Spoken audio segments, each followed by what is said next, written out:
Bismillahirrahmanirrahim. Innal hamdalillah nahmaduhu wa nasta'inuhu wa nastaghfiruh wa na'udzu billahi min syururi anfusina wa min sayyiati a'malina.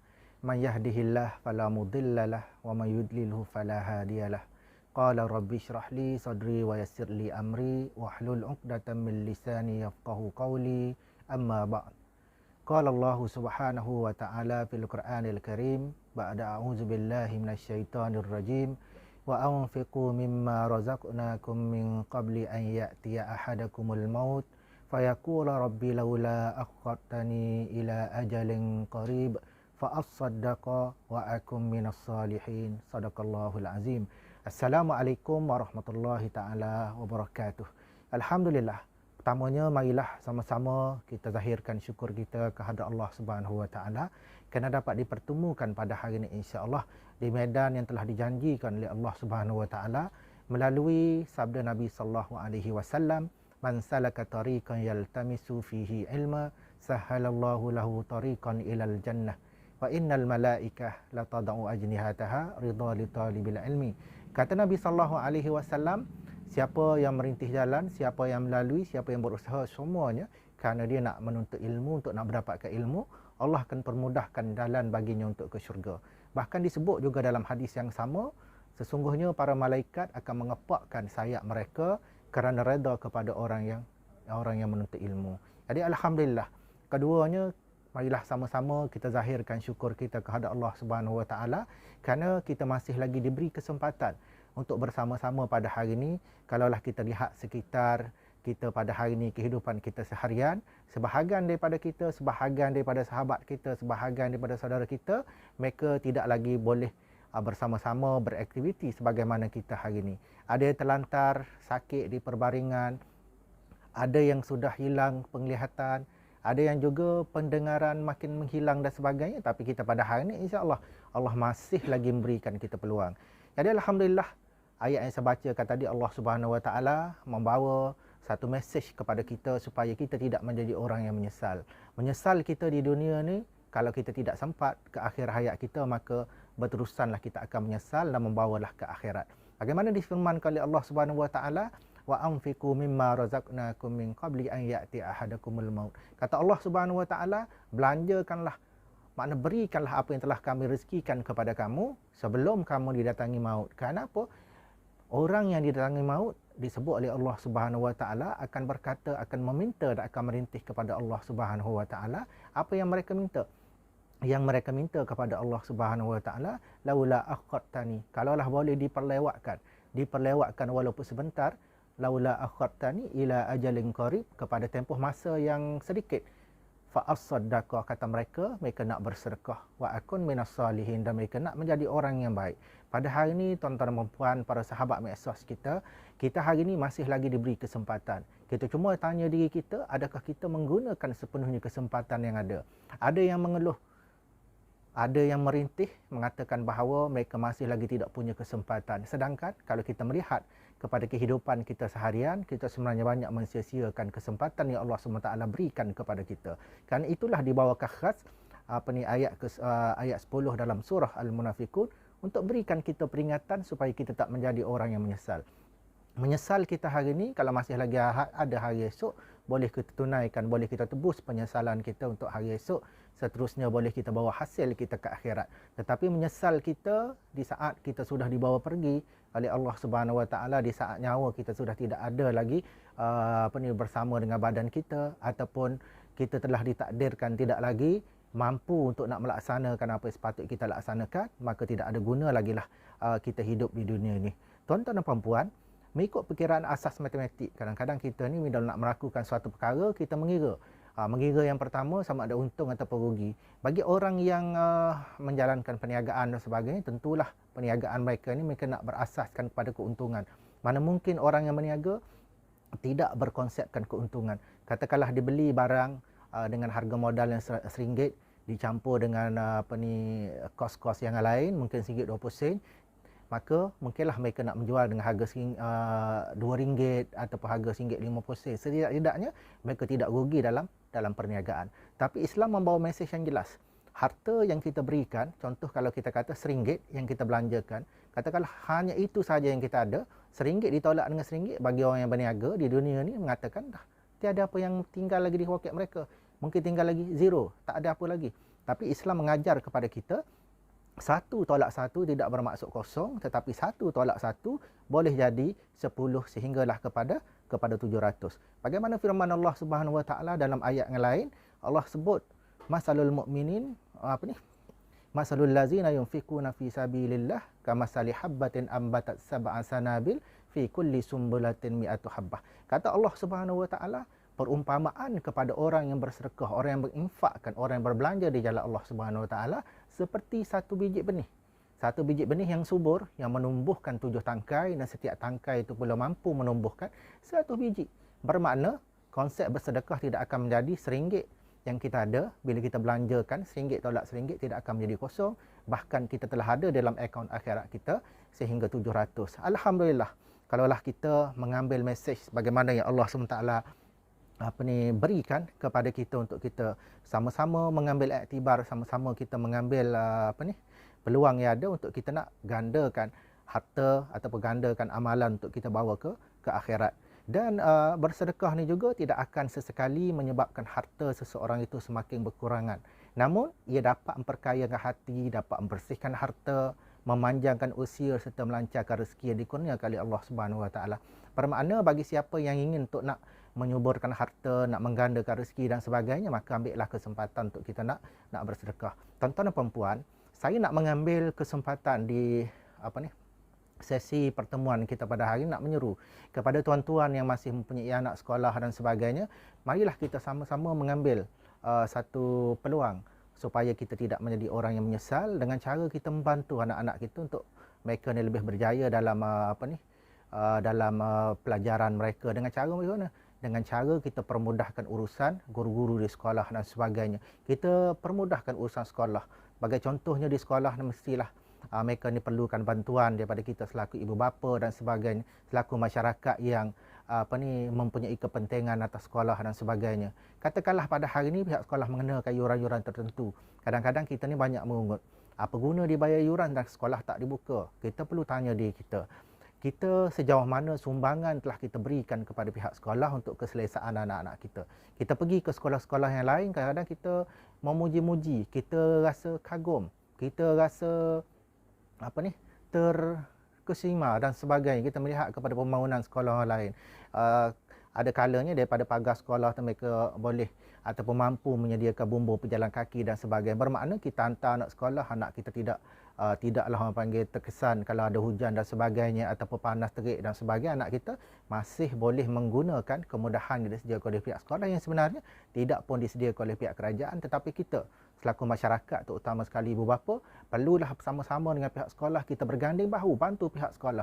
Jangan hanya kita mengharapkan semuanya disediakan oleh pihak sekolah. Kalau kita tanya guru ramai di kalangan guru ni, walaupun tidak tidak menyatakan secara zahir, tidak menceritakan kejadian apa berlaku di sekolah, tapi guru ni banyak berkorban.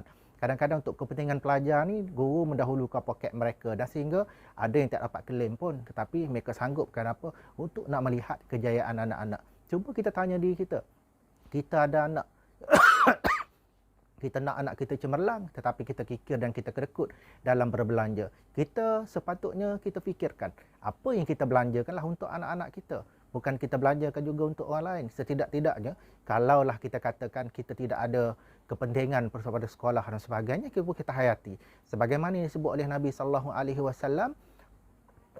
dalam satu hadis, Nabi SAW menyebut, in ahsantum li anfusikum wa in asatum falaha. Kata Nabi SAW, kalau kamu berbuat baik, contoh kita bersedekah, kita berikan sumbangan dan sebagainya, sebenarnya kebaikan yang kita buat itu akan kembali kepada diri kita. Kita akan mendapat manfaat. Kalaupun di dunia ni mungkin kita tak dapat merasai manfaatnya. Mungkin kita tidak mengetahui manfaat sebenarnya, kita dah rasa, kita dah terima dan sebagainya, tapi mungkin kerana kerana kita menjadi manusia yang kurang bersyukur, maka manfaat itu kita tidak rasa. Tapi tuan-tuan dan perempuan, kita tak perlu nak merasa satu yang kita rasa rugi, tetapi kita perlu ingat Sebenarnya sebaik saja kita memberikan sesuatu, sebaik saja berpindah tangan harta kita kepada orang lain melalui sumbangan kita, sebenarnya akaun kita di akhirat sebenarnya makin bertambah dan boleh membantu kita untuk kesenangan kita di akhirat kelak.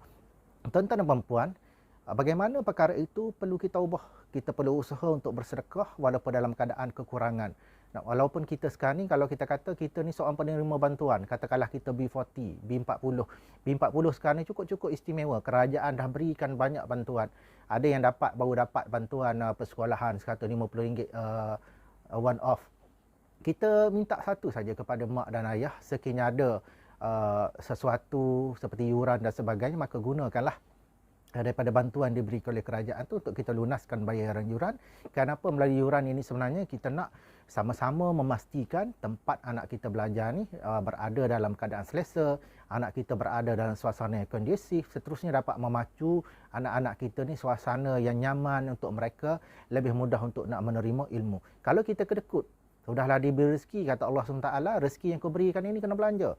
RM150 kita dapat, apa salahnya? Hanya gunakan RM15 saja untuk kita nak bayar. Contohnya bayar yuran PIBG dan sebagainya. Yang lain juga untuk kita nak pastikan bagaimana kita ini nak mampu untuk bersedekah dan sebagainya. Cubalah kita jadikan amalan setiap kali kita ke masjid untuk kita peruntukkan sedikit rezeki kita yang ada ni untuk kita masuk ke dalam tabung masjid. Katakanlah tak mampu RM20. Takkanlah RM10 pun tak mampu. Kalau mungkin juga RM10 tak mampu, 10 sen yang ada di poket, takkanlah dengan 10 sen tu boleh menjadikan kita seorang yang fakir dan sebagainya. Jadi tuan-tuan dan puan-puan, sebenarnya diceritakan oleh Allah Subhanahu Wa Taala dalam satu ayat yang lain, Allah seru kepada kita, a'udzubillahi minasyaitonir rajim, wasari'u ila maghfiratin bir rabbikum wa jannatin arduhas samawati wal ard u'iddat lil muttaqin. Diceritakan oleh Allah Subhanahu Wa Taala, Allah kata wasari'u, hendaklah kamu bersegera ila maghfiratin mir rabbikum, untuk mendapatkan keampunan daripada Tuhan kamu. Wa jannatin arduhas samawati wal ard, kata Allah Subhanahu Wa Taala, syurga yang disediakan ini cukup luas, seluas langit dan bumi. Wa iddat lil muttaqin, disediakan kepada orang-orang yang bertakwa. Siapa orang yang bertakwa? Cuba kita tanya diri kita. Allah Subhanahu Wa Taala bukan setakat memberikan kita gambaran terhadap ganjaran yang bakal kita perolehi, tapi Allah memberikan kita jalan. Orang yang bertakwa ialah orang yang allazina yunfikuna fis sarra, orang yang membelanjakan dalam keadaan dia senang. Ketika dia rezeki melimpah ruah dan sebagainya, dia belanja. Begitu juga dalam keadaan dia kesempitan. Allazina yunfikuna fis sarra wad darra, dan keadaan dia kesempitan. Wal kaziminal ghais, begitu juga dia mampu untuk nak menahan kemarahan dia. Maknanya kalau kita rasa tidak puas hati, mungkinlah ada daripada sesetengah. Kalau kita ambil contoh, kalau kita dengan pihak sekolah, ada suatu benda yang kita tidak puas hati dengan mentadbir sekolah, mungkin dengan mengenakan yuran-yuran tertentu. Tapi cuba kita tanya, berapa ramai di kalangan kita ini yang tidak pun mendapat bantuan. Kita dapat juga RM150, tapi ada daripada sahabat kita yang anak tak dapat pun bantuan, tapi mereka ini sanggup untuk membayar yuran dan sebagainya. Cuba kita fikir, adakah adil bagi kita yang sama menumpang kemudahan disediakan oleh pihak sekolah, tetapi kita rasa berat untuk nak membayar. Di kala yang sama, kerajaan memberikan kita bantuan. Mereka tak dapat bantuan, mereka boleh bayar. Kita yang dapat bantuan, kita tidak bersyukur. Ingatlah pesan daripada Allah Subhanahu Wa Taala yang Allah sebut, la in syakartum la azidannakum wa la in kafartum inna azabi lasyadid. Kata Allah Subhanahu Wa Taala, kalau kamu bersyukur, aku akan tambah lagi nikmat aku kepada kamu. Wa la in kafartum, kalau kamu ingkar, kamu kufur, sebaliknya sebagaimana disebut oleh Allah Subhanahu Wa Taala, ingatlah azabku itu amat pedih. Jadi tuan-tuan dan puan-puan, di dalam ayat yang saya bacakan sebentar tadi, ayat yang bermula dengan wasari'u, Allah menceritakan ada empat ciri orang yang dikatakan bertakwa. Yang pertama, dia membelanjakan harta dia di kala dia senang dan juga di kala dia kesempitan. Dan disebut lagi di hujung ayatnya, wal kaziminal ghais, orang yang boleh menahan marah. Takat kita tak puas hati itu, kita pendamkan saja. Kenapa? Jangan kita hanya fikirkan yang kita tidak puas hati, tapi fikirkanlah untuk manfaat bersama. Dan sebut lagi di ayat yang sama, wal afina anin nas, orang yang sedia memaafkan manusia yang lain.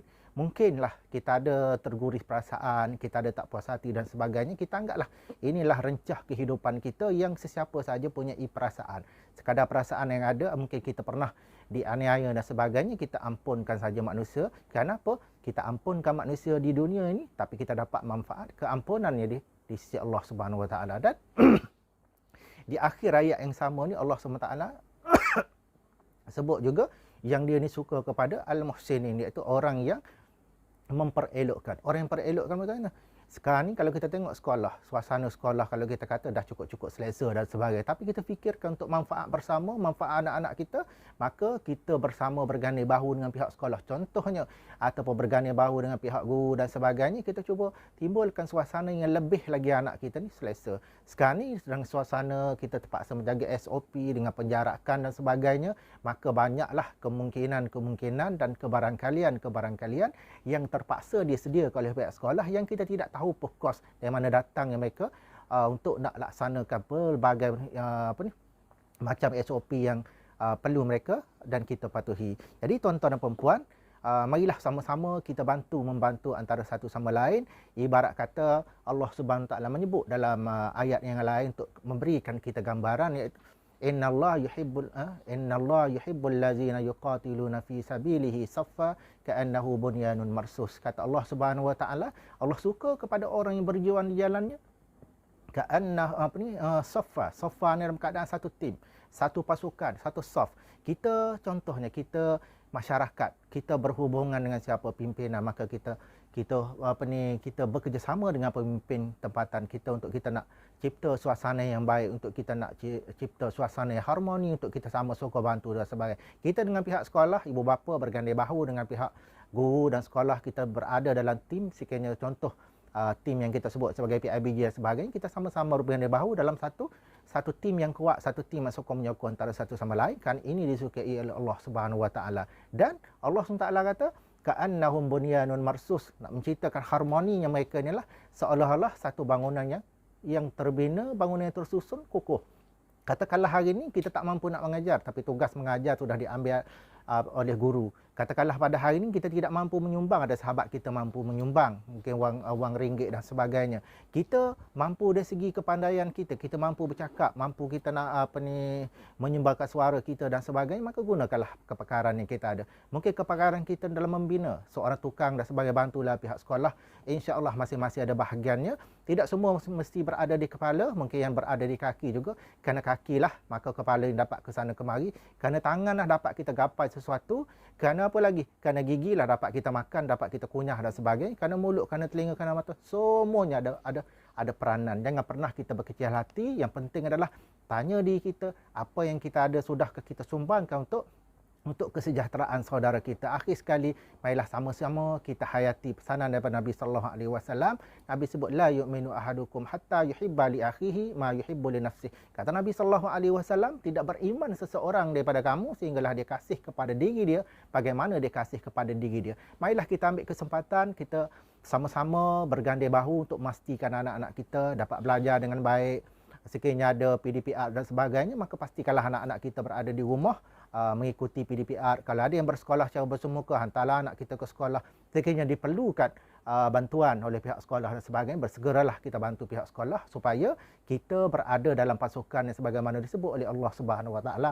Kerana itu sahaja perkongsian saya daripada hari ini. Jadi saya menyerulah kepada semua, terutama sekali yang berada, yang mendengar mesej yang saya cuba sampaikan ini, dapatlah kita fikirkan bersama untuk keselesaan bersama dengan fikiran yang positif, tindakan kita yang positif dan juga agenda yang positif dengan matlamat juga positif. Sekadar itu saja. Assalamualaikum warahmatullahi wabarakatuh.